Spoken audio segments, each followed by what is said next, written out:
পেঁয়াজ এবং মরিচ নাড়াচাড়া করতেছে।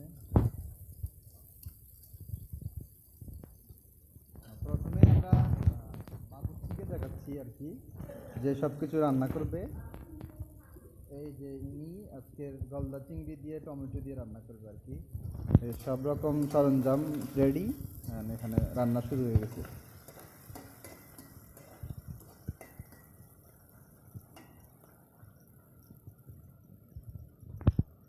আপনারা সবসময় ট্রাই করবেন এরকম খাবার বানিয়ে খাওয়ার জন্য। আসলে নিজের হাতে বানানোর খাবারের মজাই আলাদা, স্বাদই আলাদা।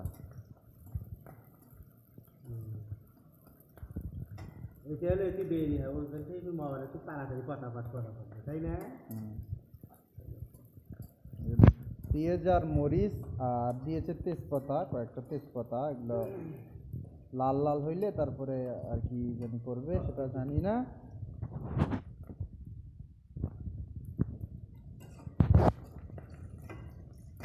এই যে পেঁয়াজ হয়ে গেছে, এর মধ্যে দিলে একটু হালকা পানি, পরিমাণ মতো পানি দিয়ে দিলাম। এখন এখানে দিবে হলুদ, লবণ, এই যে লবণ, স্বাদ মতো লবণ। তারপরে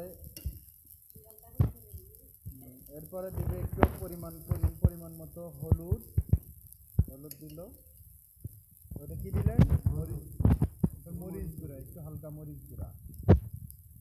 আপনারা যে কোনো ব্র্যান্ডের গুঁড়া মরিচ ব্যবহার করতে পারেন। একটু ধনিয়ার গুঁড়া দেওয়া লাগবে আর কি, যাতে স্বাদটা হয় আর কি।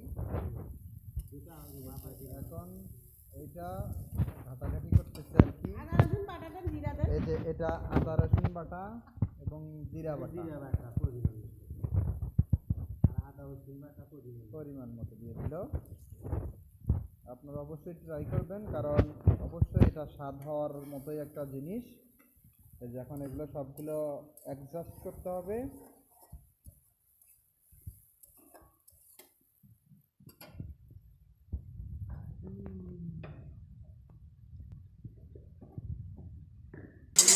একটু পর পর একটু নেড়ে দিতে হবে, যাতে কড়াইয়ের সাথে না লেগে যায় আর কি।